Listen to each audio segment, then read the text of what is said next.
But we're delighted to be joined by our cricket analyst in Mr. Sunil Gavaskar. He's giving you the first reactions here on India today, the legend who actually walked in with the trophy today with Sundar Pichai. Saiba, I'll talk to you about that moment with the Google boss Sundar Pichai and how he's such a big fan of you. But let's start with what we've just witnessed. You know, the last few days in this tournament, we've been covering every match. And even though India were winning, we all pointed out to the fact that the Indian batting is not firing on all cylinders. There seemed to be a bit of a worry there. Today, those worries came to light, and this is what we were worried about. You know, that Indian batting lineup on occasions not really firing on all cylinders. This was the day that we all were fearing. Yes, I think any game, you have to get off to a good start with the bat and with the ball. With the ball, you take early wickets. In the first 6 overs, you take 2 wickets. You give yourself a good chance to restrict the opposition to a reasonable total. And in the first 6 overs, if you get off to a start losing just maybe 1 wicket, then again, you give yourself a chance of chasing any total. But that is not what is happening.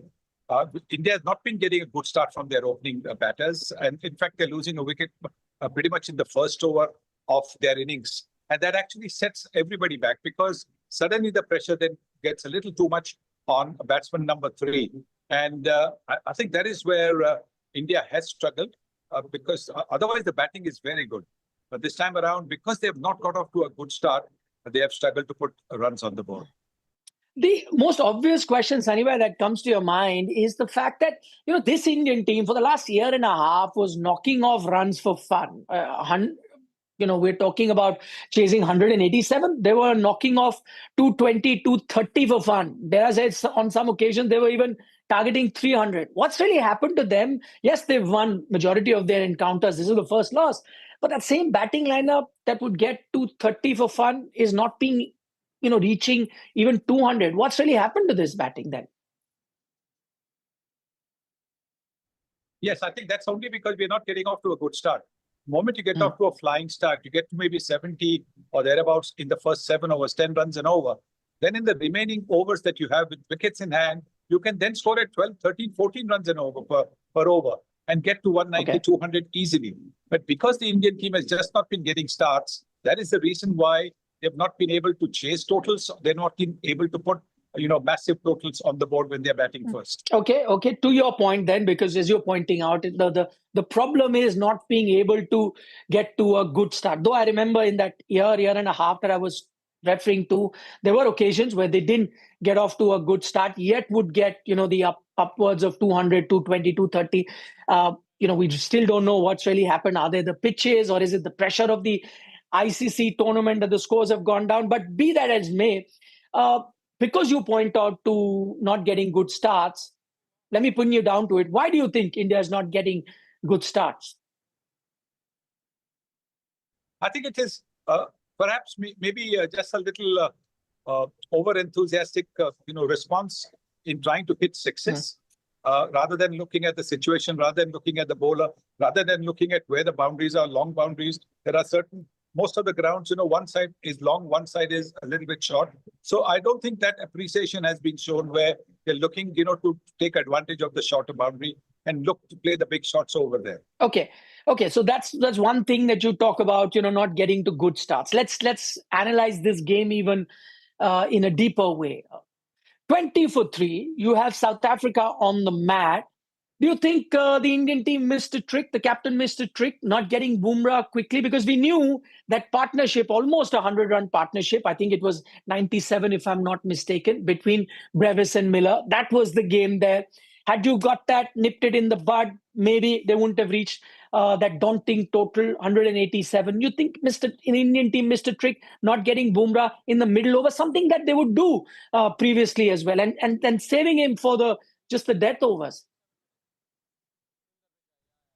No, I don't think that happened because, you know, it was always a touchy, you know, thing for the captain, whether to give another over to Bumrah or keep 2 towards the back end of the innings. He kept 2 towards the back end of the innings, which also was good. Otherwise, because of that, Bumrah was able to get those wickets, couple of wickets. Otherwise, South Africa could well have ended over 200.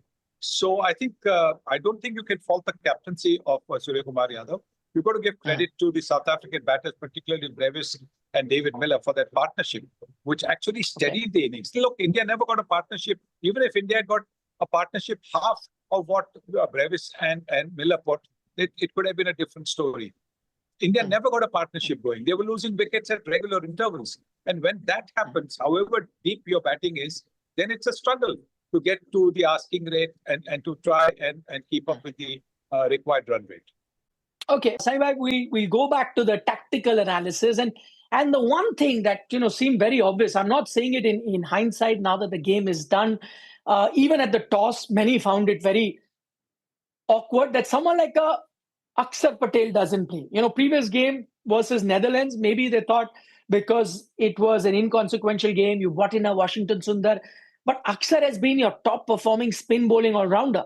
When you look at, India's batting, they don't make changes based on matchups. They've got a lot of left-handers, but the captain says, no, we will go with our best team. Matchups don't matter, form matters. When it comes to bowling, you look at matchups. You get an off-spinner, but drop your best bowling all-rounder in Akshar Patel. I remember 2 matches where Akshar Patel has helped you in this particular tournament. You were against the run of play. Batters were getting runs. USA, Pakistan, 2 games come to my mind. He got to the crucial wickets. Was it right then to keep someone like Akshar Patel out because you're thinking matchups? Well, I think that was either a question of looking at an off spinner who can bowl to the left-handers in the South African composition. That is the reason why Washington Sundar was picked. So I don't think that is something where things can go either your way or it doesn't go your way. So I don't think that is not having Akshar is the reason India lost. I don't think that is the thing. Yes, Akshar would have certainly been a big help, but because you needed an off spinner who could turn the ball away from the left-hander, say particularly David Miller, Quinton de Kock, they had Ryan Rickelton, those 3 dangerous batters. That's the reason why Washington Sundar had been included. Okay, Saima, without beating around the bush, direct question. Are India still the favourites to retain the T20 World Cup title? They were for majority of this tournament, at the start of this tournament, throughout this tournament. Now South Africa have beaten them. Are South Africa the favourites now? Well, South Africa definitely have a head start. There's no question about it. When you play the first match of the Super 8 series and you win that, you certainly can give yourself a head start. Just like England have done. England beating the home teams, Sri Lanka today. They've given themselves a head start in that group. So, yes, now what India will be doing is India will be playing catch-up. India will be looking over their shoulder all the time because they need to know what, because now the net run rate will also possibly come into play. So, therefore, I think, it's important for India to win the matches against Zimbabwe and against West Indies by big margins. Yes, those matches really become important for the Indian team. But to the million-dollar questions, your gut feeling, India still, despite this loss, making the semis? Yes, I'm confident that they can win the next 2 matches and make it to the semis. They win the next 2 matches, I think they will make it to the semis. Sri Lankan team playing at home, and this is the question after this loss. Are the hosts in Sri Lanka too reliant on that one man? I mentioned him in the pictures that we were seeing, Pathum Nissanka. He fires the win. He doesn't fire. They're in trouble. Yes, I think a lot of their batters got out to the leading edge.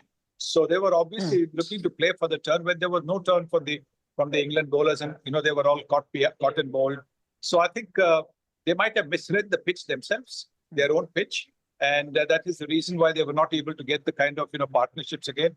And yes, Nissanka, the man in form, if he gets out early, obviously that puts a strain and pressure on the others to follow. Even Kusal Mendes, who's been another one who's been in good form, getting out early didn't help Sri Lanka's cause. Okay, Saima, finally, before we let you go, not too many memorable moments for the Indian team in this game today, but one, of course, was to watch you, a legend of cricket, walk out with that T20 trophy with the boss of Google, Sundar Pichai. Both of you brought the trophy there. Then I heard Sundar Pichai in the commentary saying that, you're his inspiration, you are his idol growing up. He had all your pictures, your posters in his room. Just explain to us the meeting and what is the conversation that was there that happened between the two of you?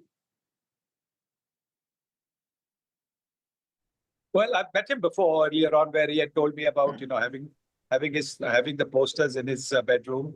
It always feels nice to meet somebody who's been a fan of yours, a well-wisher of yours, and somebody who's done so well in his career and done so much in the tech world. So yes, I think it was wonderful to meet him again and to take the World Cup trophy. Both of us, so as we were walking with the trophy, said, I hope, Surya Kumar Yadav will get his hands on the trophy on the 8th. And both of us are, I'm sure, praying that, that happens. Of course, that dream is still alive. It's the one hiccup that India has had in this T20 World Cup, but that by no means is an indication that the campaign is done or is an indication that India can't still retain that title. But Sunil Gavaskar, thank you so much as always to take our time and speak to us here on India Today. The first reaction that we got to you right here on India Today from the legend that is Mr. Gavaskar. But not a great day for Indian cricket. They've had a situation where they were completely outplayed by the opposition. It was a repeat of the last T20 World Cup final. But remember, India still have a good chance of making it to the semis. They still have 2 games remaining, one against Zimbabwe, one against Zimbabwe. Both teams, India will go in as the favorites, in those 2 encounters. And if they win, they make it to the semis. And then it's about doing well on those 2 big days, semi-finals. And if they make the finals, that will decide which team then holds the trophy. So backing the boys in blue in Surya Kumar Yadav and co. But I'm afraid that's all the time that we have on this edition of Keep the Cup. News and updates continue on the other side on India Today. Thanks so much for watching.